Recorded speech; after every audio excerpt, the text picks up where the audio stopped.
How's it, internet? I think I must pay you to do that intro for me, right? For like whenever I do webinars on my own. I will totally do you a little MC hype reel My little intro. radio man. How's it, That Roddy? sounds like fun. Yeah, good, hey? Good, good. My favorite day of the week is when I hang out with the Rodster.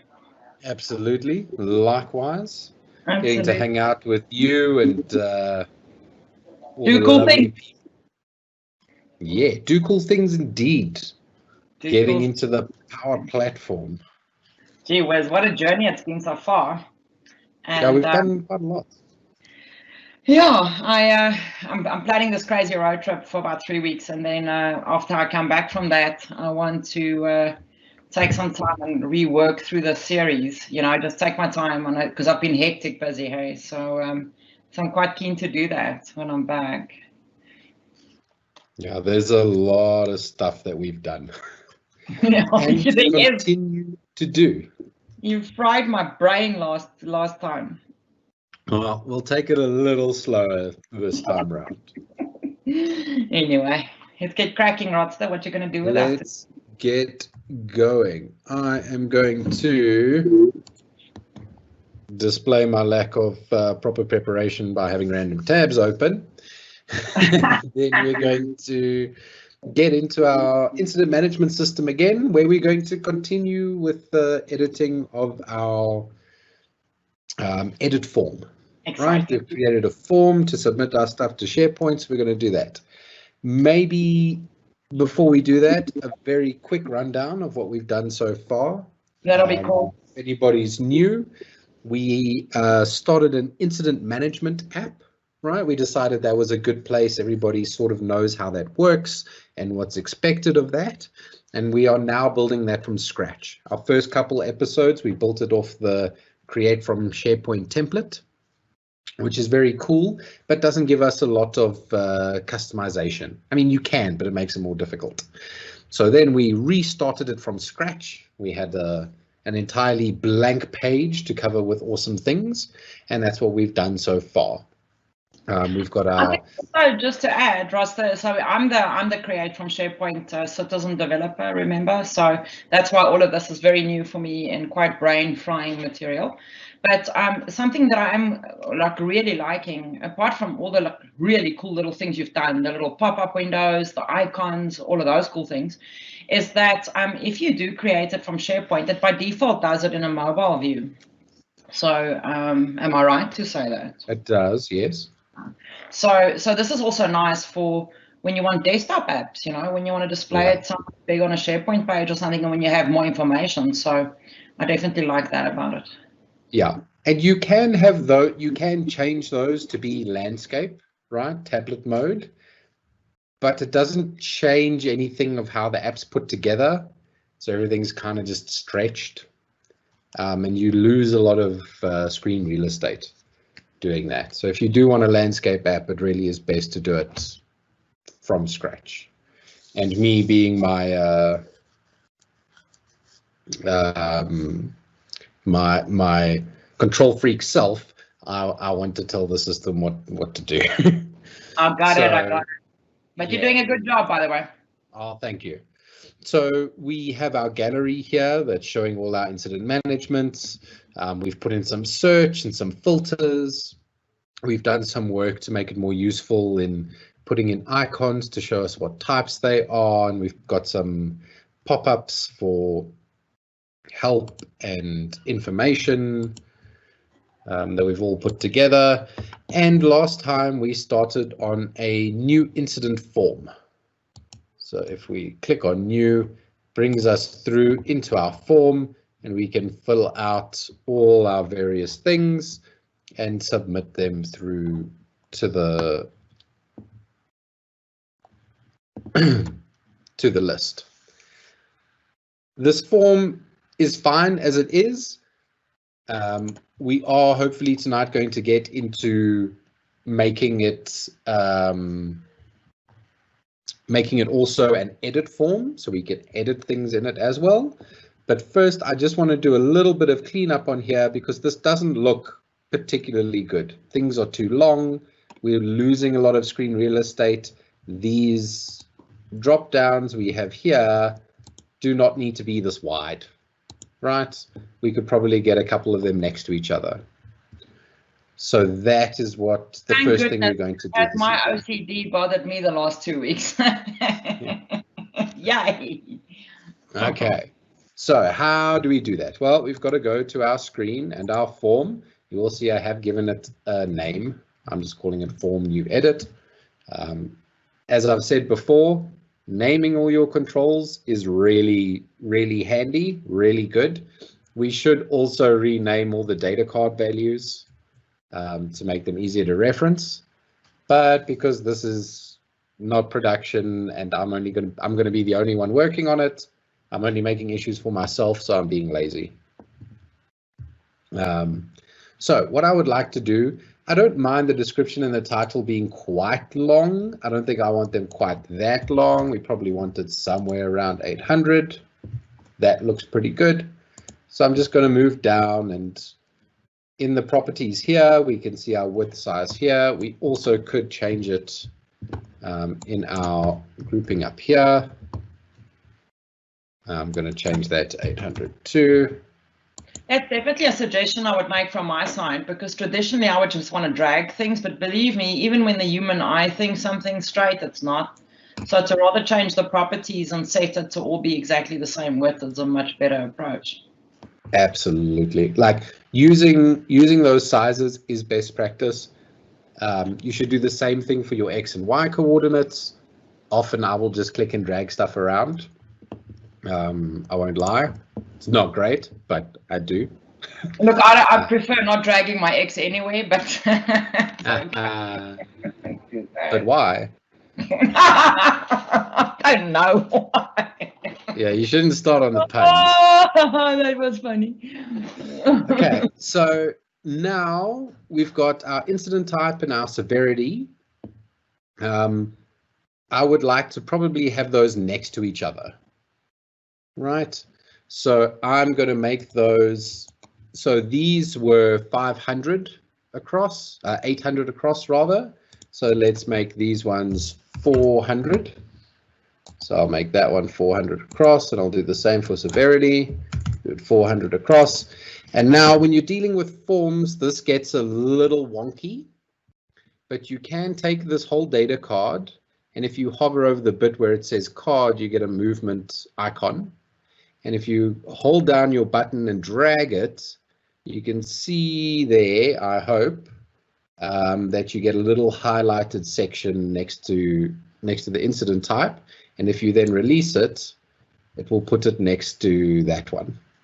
You cannot believe how many times I've struggled with that, where I cannot drag the cards next to each other. It is really tricky. It is properly really tricky. Did you mean the mouse button or something? The left mouse button, yes. Okay. You can also use the X and Y coordinates to set these. When you are dealing with a form, it does get tricky, right? The great thing about Power Apps is that it does a whole bunch of the work for you. Okay. The terrible thing about Power Apps is that it wants to do a whole bunch of the work for you. So I've got to write that down. So sometimes you get into like a fight with it, and like, no, I want it to be like this, and they're like, oh, you meant like that? And you're like, no. And if you mess with these at all, it's going to reset everything. So that's going to be a challenge, right? If you want proper absolute control over where all of the different controls are, and you want complete control and you don't want it messing with you at all, then you don't use a form. Then you take the controls and you put them in the page, and your save button, instead of just doing a submit form, you then do a patch function that will write it for you. So instead of using the built-in submit, you build your own, essentially. And when we get to the more advanced stuff, maybe we'll get into that. But if you are using a form, you can click and drag them like that. So I'm going to go down and move these. In fact, let's put date of incident and the status next to each other as well.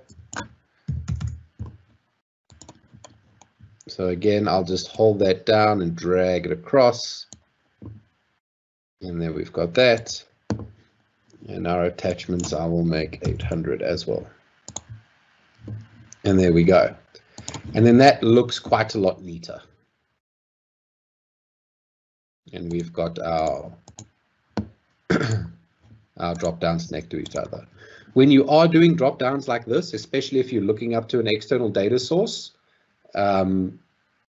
make sure that your box for the drop down is long enough to actually have the longest string you've got in that list. Because there's nothing worse than if it cuts off at the end and people are like, what does that actually look like? So that can be difficult, but that's the way you do that. The next thing I want to do is we can see on our incident type and date of incident, because in SharePoint I named them without spaces, because I like naming things without spaces. They've come through here with the same, right? But if we go to the data card, we can select our data card key, and that will give us, that has the text there.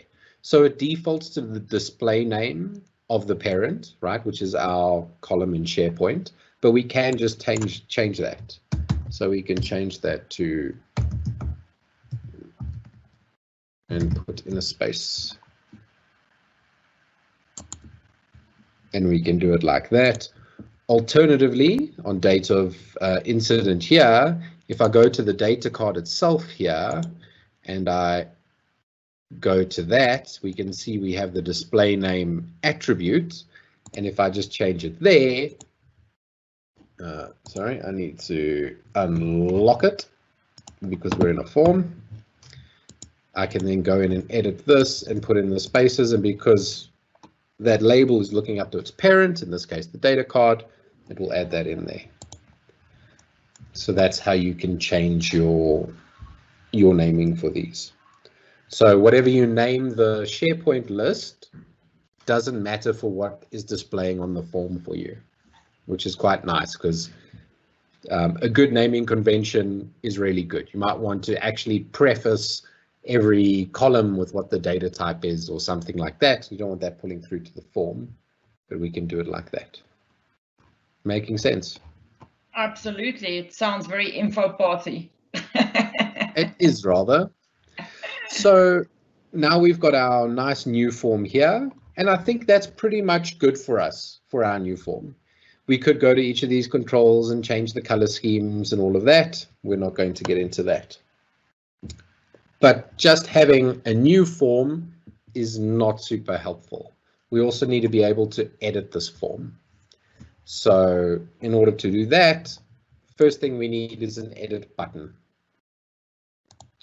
So we're going to add an edit button to our gallery. Right, so here's our gallery of all our different incidents. And we have a number of different things here. We've got our icons and all of these. And I'm going to add a new icon to this for our edit button. So I'm just going to go to insert and icons, and we will use the little pencil mark here. It's not the greatest, right? But in the normal icons presented to you by Power Apps, it really is about the best for editing, I think. So you could do that. You could also have a button. You could have an image as well, right? I like using icons personally because people respond, I think, better to pictures, right, than just a button with some text on it. But maybe that's just me, but I like doing that in my apps. I am also just going to add some padding around this icon to the top and bottom and the left and right. Maybe that's a bit much, hey? Let's do 5s rather. That looks a bit better, just so that it looks a little cleaner. So this is going to be our edit button. When we click this, it's going to take us to our form page, right? And we're going to reuse this form as a edit form as well as a new form. We could create an entirely different screen to handle this. If you don't want to do this stuff, you can do that. It makes the app a little heavier. It gives you an additional thing to admin and upkeep. If you add in a new field, you then have to change it in 2 places rather than just 1. So I really prefer reusing the same form if I am using forms. So on this edit button, we're going to do a bunch of things, right? So on our onSelect, so when we push that button, we're going to do some stuff. First, we want to select the parent, right? Make sure that this whole item in the gallery is selected.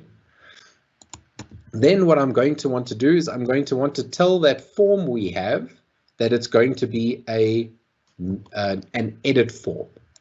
So if you remember, when we created this form, if I can find it here we go. When we created this form, our default mode, right, was new. We set it to form mode new. So that's what it always thinks it is, right? It thinks it's a new form. That's not what we want. We want it to be an edit form. It's pretty easy to do that. We can say, I think it's called edit form. Yep. If we say edit form and then tell it the name of a form, it will then turn that form into an edit form as opposed to a new form. And we will, in a moment, set it to a new form again for our new button. So first we want to turn it into an edit form. And then we need to navigate to that page, but we're also going to have to tell the form which item we're editing, right? If we just tell it edit form, in fact, let's have a look at what that looks like. So I can navigate to our form screen. I'll just cover right, because why not? Right, so I'm going to turn it into an edit form, and then we're going to navigate to it. When I do that, it tells me it's got no item to display, which makes sense because we haven't told it what item it is that we're displaying.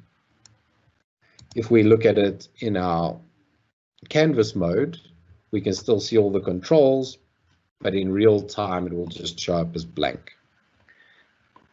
The way we tell it what item we're editing is the form itself has an item attribute. And that item attribute is what tells it which item it's editing. So 2 ways we could do this. We could, because when we click this button, it selects that item in the gallery, we can reference the gallery on our form, right? So our gallery incidents as a property for selected. So which item is selected in my gallery? That's the item I want in my form, right? And that works. And you can see it's populating everything in our form. So Rodster, yes, I'm gonna have to ask you to just quickly recap that again with why I didn't see it. And I first want to tell you why. I nearly had a little heart attack now. I've got a Jabra speaker and one of those conference speakers, which has got a start and end button on it, right? And I wanted to put my speaker slightly softy and I killed the call. And I was like, oh my word, I just stopped this live event. What have I done? And then there was a rejoin button and I could rejoin. So I just want to say that I had a little semi-heart attack there and I don't even think you noticed. I dropped off the call and came back, but thank goodness you're a producer as well. But I thought I actually killed the That was there. Holy No moly. worries. Please just explain to me quickly why I didn't see that in display. I'm just slightly confused. Sure, no worries. So now this form is set to be an edit form, right? Yeah. It's no longer a new form, which will present all the things to us blank. It's now an edit form, which means it needs to know what item it's editing. Oh. In this case, we haven't told it which item to edit. So it's like, well, you haven't told me, so I don't have one. So I'm going to display nothing. Okay. Right? So that's why it comes up blank. I obviously didn't know it does that because I just always push the forms from SharePoint. Yeah, and it sort of does that for you, right? Yeah. The way you tell it which item it's editing is with its item attribute. Okay. Right? Which item are you editing? So we can use the gallery incidents because we're clicking a button in gallery incidents. We're selecting that item in the gallery, so we can reference that to get an item, right? So that item we've selected is the SharePoint list item, right? And this form is pointing to the same SharePoint list, so it's the same item, so it can just recognize that, right? So that dot selected is a whole record. You see here it tells you it's a record, and we've got all of the different values in here, right, from that SharePoint list. And that works, right? You can just do that. I don't do it this way, and there are a couple reasons.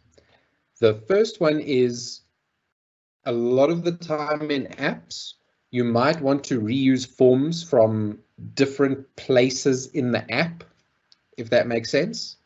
We may not get to it from that gallery, right? In this case, we absolutely are. But in some other more complicated scenarios where we have a more complicated data structure, we might be able to get to editing the same item from different paths, right? Maybe, for instance, we have a different gallery on another page for each business unit, and they get a list of their incidents per their business unit, right?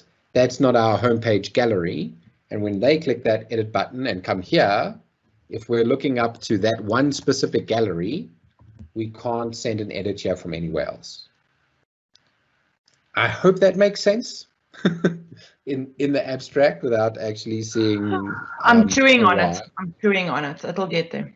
So doing it the way I'm about to show you will let you navigate to this edit form or this new form or whatever from multiple different places in your app, not just from that one gallery, which can be handy. Is that like in layman's terms like a variable?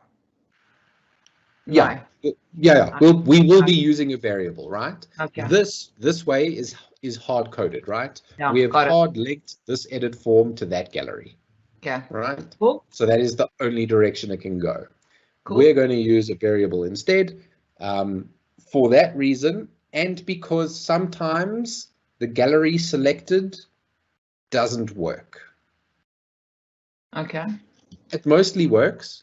It works 99.999% of the time. And I don't know whether the times it doesn't work is because the user is using a Safari browser from the 1970s, or they've got some strange firewall thing on their computer, or what happens, right? There's a lot of different things that could happen to make something be weird. But I have very, very occasionally had an issue where a user's like, it didn't work, right? Because it wasn't passing that selected through properly, which is a real pain. because like it works for everybody else, just deal with it, is not something people want to hear. Yeah, that doesn't work well in support. Yeah. Again, 99.9999% of the time, you're probably fine. But the way I like to do it is when you are doing a navigate, you can pass in, they call it context, right? Basically, you can send a local variable over, and you do that so you can pass information from one screen to another. So you do it in curly brackets, much like JSON, if you're familiar with JSON. And we're going to call this lock for local variable, edit item. And then you put a colon, so that's going to be the name of the variable, the local variable we get on the other side. And then after the colon is the content of it, right? So we're just going to say this item. So that's going to send the entire item across as this variable. This is one of the instances of Power Apps being really nice and doing a bunch of stuff for you, right?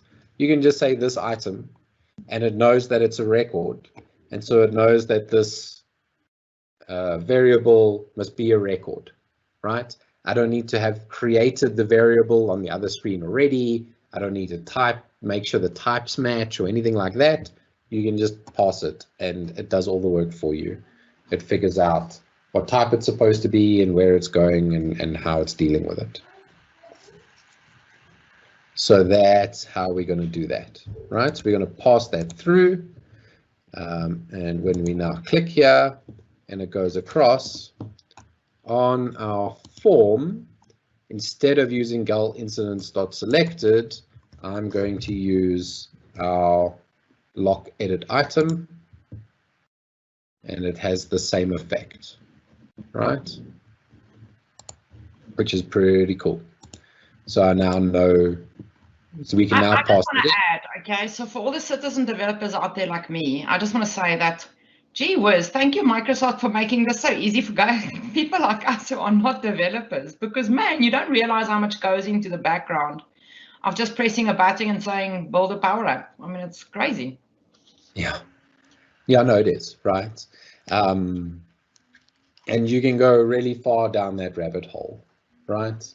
Getting really deep into Power Platform will teach you basically JavaScript-y type stuff.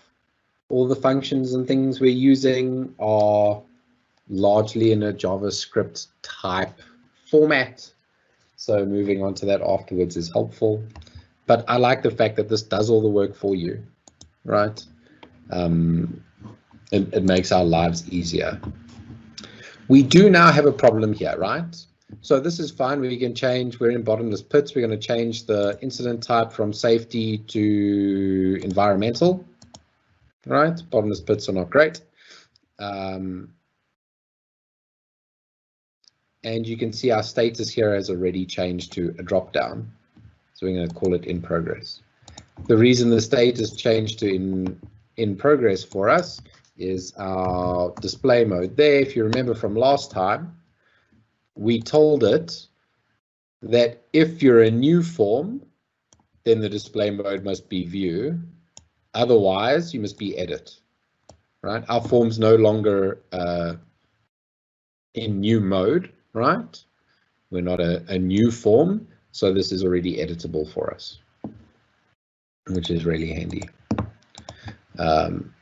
So we're going to make those changes, and then we're going to submit.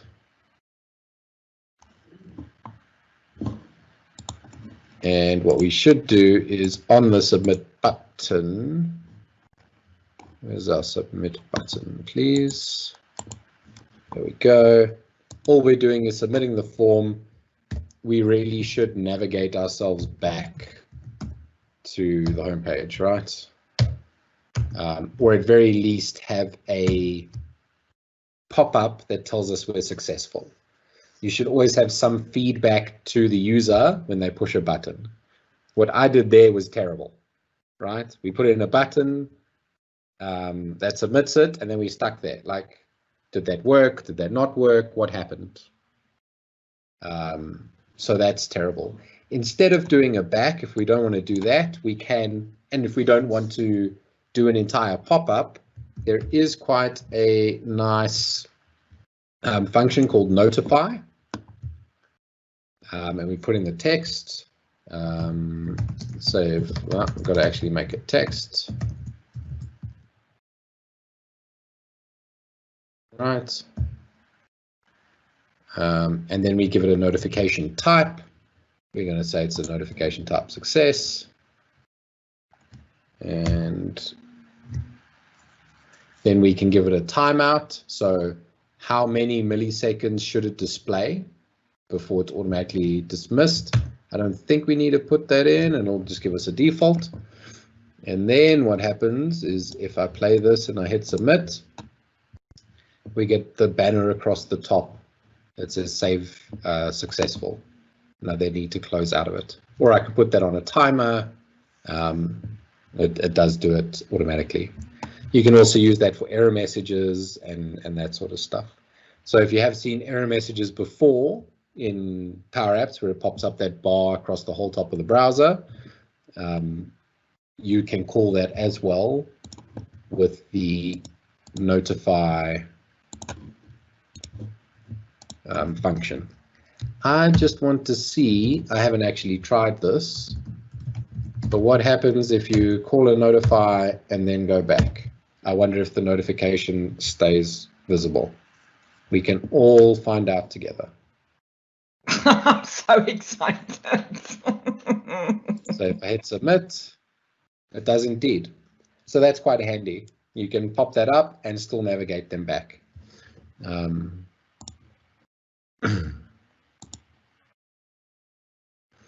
So now we have our edit function, right? You can see our bottomless pits here, changed to environmental, which we actually didn't have an icon for, and it's changed to in progress, right? So our edit has worked. Quite cool. We have an issue now, though, that when I go new, it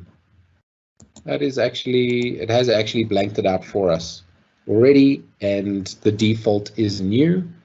So that's quite handy. But if I go in, if I go in here and I edit one of these, and I don't submit the form, and I go back, and then I go new, it does still blank it out. Okay, so that's quite good. Sometimes it won't. I was waiting for that, and I see that there's a little bit of a split second that it takes. But yeah, I saw that. Okay, so the reason it's not is because we're resetting the form and we're making it a new form, right?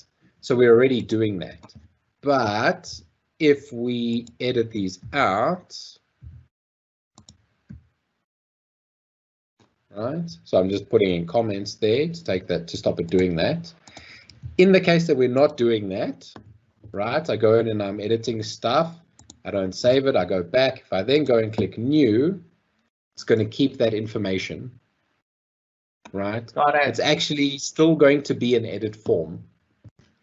So in the case that you are using it in two different ways, we really should take the time and make sure that we're resetting the form and turning it into a new form in this case. We should probably be resetting the form here as well before we edit it. It's probably not necessary, but I like to be sure. So I'm going to reset the form as well. New edit. And we can do that. Fantastic. So if I'm in edit mode, I get the edit mode, and if I'm in new mode, I get the new mode. Happy so far? Well, I'm very happy with what I'm seeing, but I kind of remember in the beginning you said you're going to take it slower with me tonight. I'm like, wow. Should we go over the changes we've made? Thank goodness. No, I think we're doing well, right? I mean, that's the whole idea of the difference is, remember, I'm watching the screen. So something I definitely want to do is to go back to the videos and because you learn better when you do than when you watch. Absolutely. So that's going to kind of clear things up for me. I think it'll make more sense for me. I don't think you're going too fast at all. I'm just joking with you. No, fantastic. Then I will overload you with a little bit more. Absolutely, I'm excited. Go, go, go. So if you remember to last time, these are not all of the changes that not all the fields we have in our list, right? We have a couple more that we hid because they didn't make any sense in a new form, right? Our date of resolution and our resolution details, we didn't add to the screen because when we're making a new item, it doesn't make sense to have those. But now we probably do want them, right? So we have our resolution details and our date of resolution, which if we have a look at our visible attribute, is just set to false. Instead of that, I would like them to be visible when we're in edit mode, right? So instead of saying false, I can say, what is the name of our form here? It's form new edit dot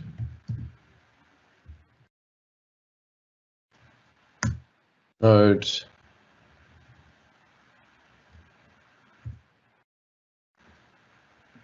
No, don't like that.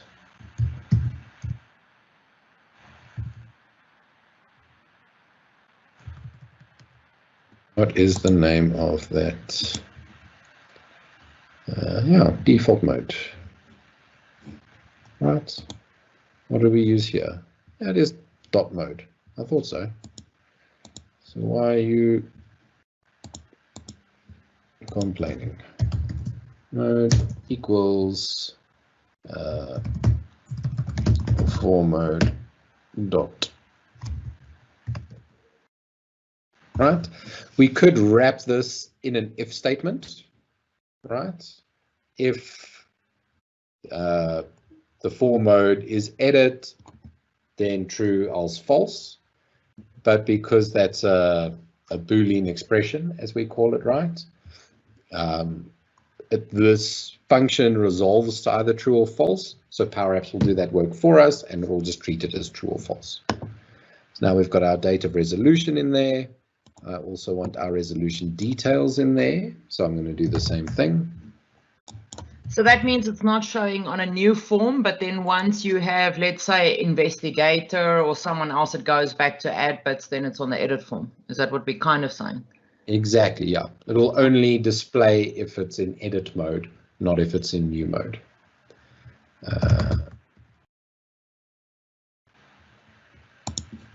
Right, so this is only going to be true when the mode is edit. Then we can see that. So we've got that down the bottom, which I actually want to move up to the top now. But we'll do that in a second. I think the date of resolution here, I'm going to keep it in line with our top ones, but I'm not going to put the resolution details below it because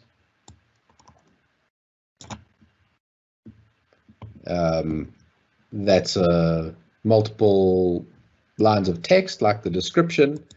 So I think we can just make the width of this. We're going to have to unlock it. Yep. And then we can just make the width of this 400 to keep it in line with everything else. And the resolution details, again, we have to unlock it. And I will make that 800 to keep it in line with everything else. So we got space for another one if we want it there. So now we've got our date of resolution and our resolution details. again, I'm just going to change the names here so that they look a little better. Data resolution, and we can do. Does the form auto-save, Rodzi? The form autosave. No, you have to push the button to submit it. No, I meant the app that we're building. Is it auto-saving? It does. Okay, it does. It will do it periodically. Okay. You should probably do it more often than I do. I've been bitten by that a lot. But yeah, we should probably be periodically going, okay, let's save this. But yeah, you see there it's saved 2 minutes ago. So it does do it periodically. So now we've got those there. So that's quite cool. If we go back to if we make a new form, you can see they don't show up at all, right? We just get the status, which we can't change. But if we go into edit mode, we have our data resolution and our resolution details, which are really cool. I do want to change a little bit more though, because I only want these to appear if it's actually been resolved, right? I agree. We have a status of resolved.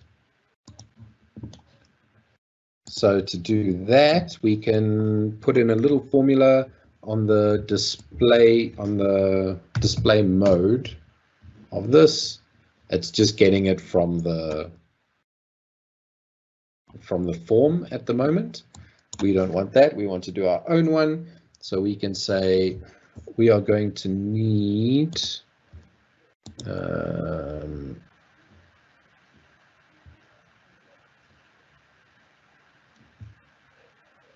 we are going to need it's data card value 14, right? That's our status.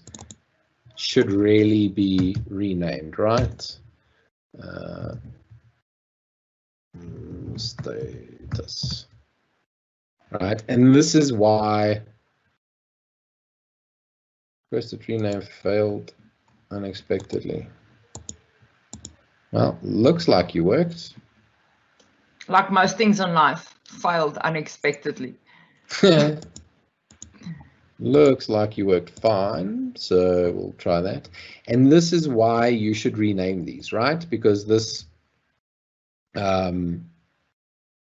drop down form status is a lot more user friendly than data card value 13, right? Data card value 13, 12, 11, which one am I trying to reference? Doesn't really help me.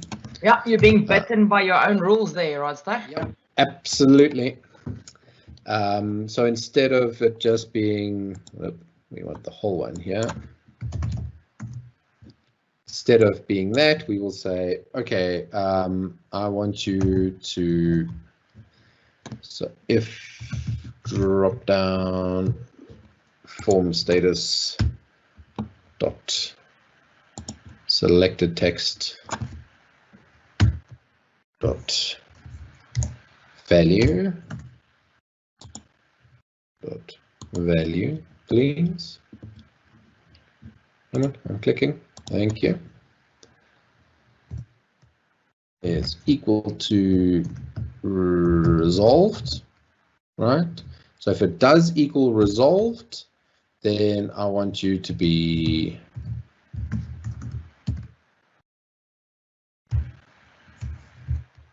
edit else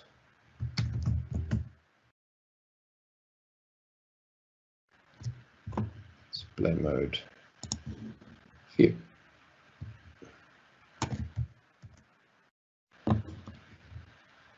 And that way, if we're in progress, we can't do that, although it has defaulted itself now.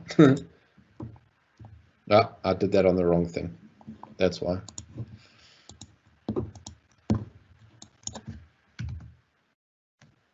I put that on the date of incident instead of on the date of resolution.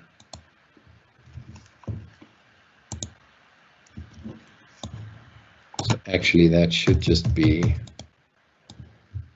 one we always want editable.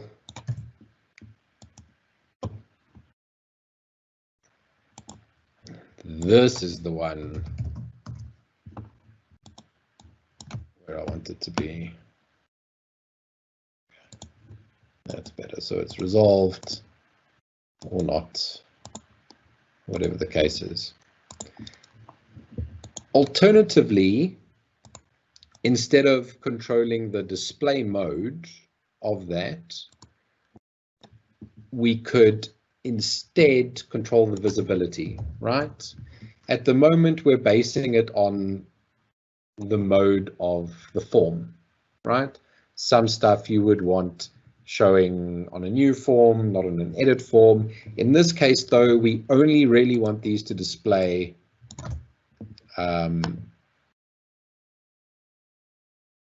we don't want to see them at all if the status is unresolved or is not actually resolved. So you can, I've messed that up somehow. Resolution details. I've put this display mode here, so instead we need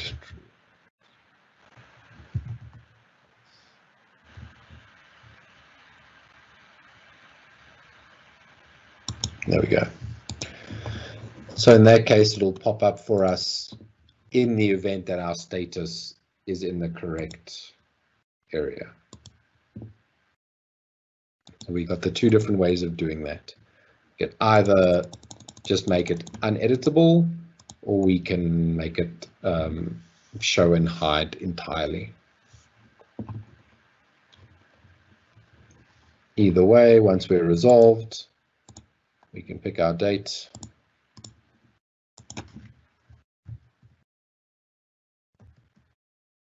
We're editing here, bottomless bits.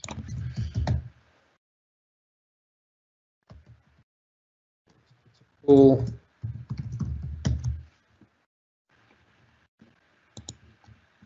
We can submit that through. And we can see that's now resolved there. If we go into our new form, it's entirely new, and we don't have those in there. So in that case, we have successfully created our edit form. We have customized it with what controls we're showing or hiding, or available to edit or not available to edit at any given time. We have made it a new form and an edit form. We've rearranged it. We've changed the labels on all of them. We've reordered the controls, as well as renaming them and resizing them and moving them around. So our edit functionality, our new functionality, is now complete. What is that thing called again where it does that slide over? That is our navigates. Oh. So on our forms, in our navigates, I'm using the cover right. Oh, I see. Transition. We've got the screen transitions. So in the navigate, we've got those there, and then in here we've got on our back here we've got uncover to the right, which actually, to keep consistent, right, we should be doing the same thing on our form here. Right here we just got a back. We should be using uncover right on in the same thing. Those little details are like sort of meaningless, right? From a purely technical point of view, it doesn't really matter if this button pushes you back with no transition and the other one does, but really you should, right? Yeah, I agree. You really should.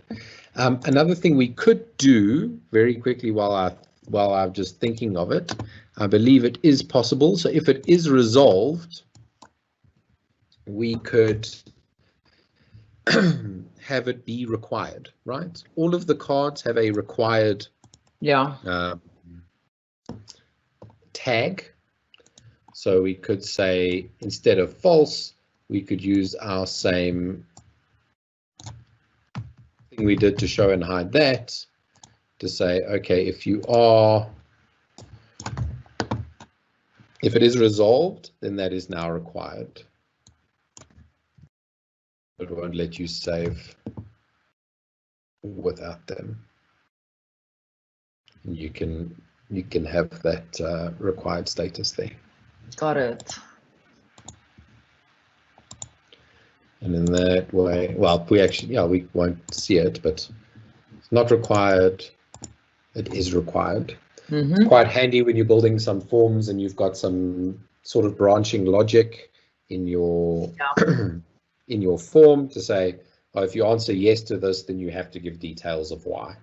Yeah, that was nice about, well, one of the first things, I suppose, that like pushed me towards InfoPath back then was that I couldn't have that in SharePoint. I mean, I couldn't have some fields sometimes like must be required and sometimes not.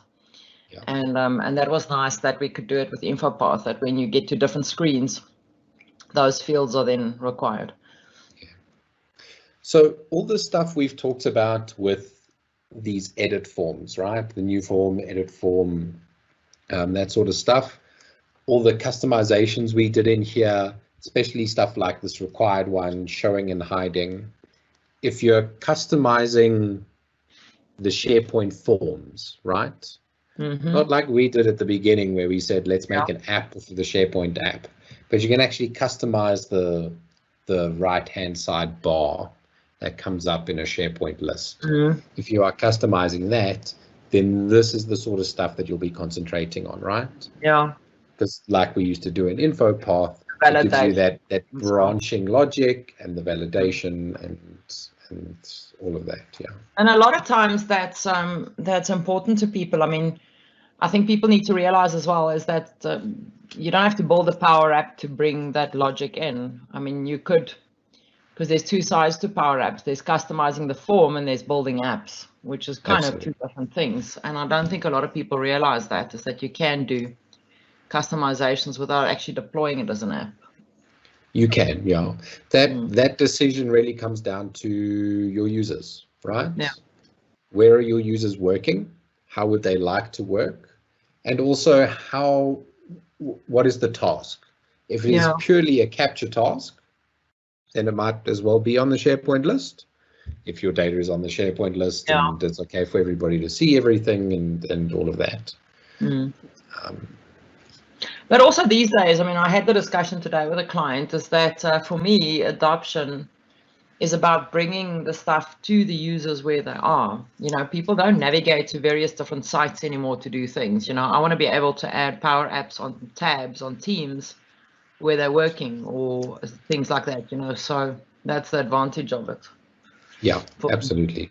They can get it on their phone, they can get it in their Teams, absolutely, yeah. They can get it in their SharePoint page. They can have it in multiple different SharePoint pages, right? Yeah, so it does give you that flexibility, which is fantastic. That's cool. I like the notify and back option together. Yeah, me too. I just saw that myself. We learned something together today, which is cool. That's very, very cool. It's definitely advanced for me. Hey, I've never been a build from the other side person. I've always just stuck to the things that made sense to me. But it is a nice learning journey for me because there's so much more that you can do. I mean, the form's looking pretty sexy, and but it's also nice to understand what actually happens in the background, because I think that's a challenge, right? Is that even if you look at Microsoft lists now, it's so easy for someone to press a button and build a list. Okay, that's never worked with SharePoint. And for me, there's a danger to it. I mean, it's nice that they can do it, but there's a danger to it as well, because people don't always understand what happens in the background. And this is quite cool for me, is to actually understand what goes into that whole, you know, packaging an app, because it's more than just throwing fields on a page. And throwing stuff together, yeah. Having the thought about how things move is good. And much like the Microsoft lists, right? It's much the same here. If you have a very quick, easy, inverted commas, requirement, you can very easily get it out, build a little Microsoft list, build a quick app, you know? But as soon as you want to do something more than that, or wants to be something more permanent, then doing it the other way around is maybe better. I agree. Pretty cool. Cool. That is pretty cool, my man. That is pretty cool. So as mentioned, I am going to take a 3-week crazy road trip, and Rod and I have agreed that we are inseparable. Absolutely. So for the 3 weeks while I'm gone, we're going to focus more on pushing some content and writing some blogs and things. But I'm still around next week. So if I'm still around next week, Rodster, is there a kind of like a semi-little wrap-up that we can do to pause with for the next 3 weeks? Would that work? That sounds like a good idea. We can maybe do a little bit of a recap of what we're doing. If anybody out there has questions, we can chat about those next time as well. I think we'll ask the same question on the social medias. If you have questions about what we've done so far or something specific you want us to go over again, we can do that. And that just else we'll do a bit of a recap. I've not looked at the Q&A at all tonight, and Roma's there again, but I didn't even look at the Q&A. I don't know what's going on with me. I think I'm in road trip mode already, Rodster. Yeah, I think you need the road trip. Wow, man. Yeah, I need that break. My brain's going a little bit fuzzy. But yeah, that sounds good to me, Rodster. I'd love to do a bit of a recap next week. Maybe, I think that would be cool for me, is to just go through some of the basics, you know, from start to end. That would be, and like some highlights of useful bits and pieces we did. I think so. That will be very helpful. Well, sweet. Awesome. Rama, thanks for joining us. She sent us a message. So I like the notify and back option together. So yeah, I think we can wrap up. You've got another crazy schedule ahead of you tonight, don't you, Ron? I am not sure. Perhaps. Okay. So yeah, there is a wealth of stuff you guys can find online. There are a ton of great resources on Twitter, on Facebook, on YouTube. Here's some really great places. There's a lot more as well. If you guys have some cool stuff you'd like us to highlight, please do let us know. Absolutely. Facebook is a great place for communities. That's still our free icons from a little while ago. Okay, it's still a good resource. It is a cool resource. It is very handy. I like replacing the little pencil icon that they've got in Power Apps. Yeah, because it's nasty. It's not real pretty. No, like even just getting another pencil is great. So I got it. A nicer pencil would have been nice. Rodster, thank you so very much. I really appreciate it. As always, these will be recorded. They are recorded. They will be pushed out in Rod's. So just go one backslide to YouTube, Rodster. So go check out Rod's YouTube channel as well. He's there at the bottom. Oh, was it? I think it's just chopping off a bit on my side, my resolution. But yeah, so go check it out. It is there on the webinar page. There's a form as well that you can fill in and ask for requests. I'm just going to check that again. I haven't checked it in the last 2 weeks, so there might be some requests. And then everyone must have a lovely evening, and you too, my friend. We'll catch up again. You as well. For my last, I think it'll be my last one before the road trip, and then we'll take it from there. Thanks, Rama. Rama agrees on a good recap. I agree on a good recap because, man, my brain is overflowing. Rod, you've shown so many cool things, but yes. I think that's that. Cool, my friend. Good night. Cheers, everyone. Ciao.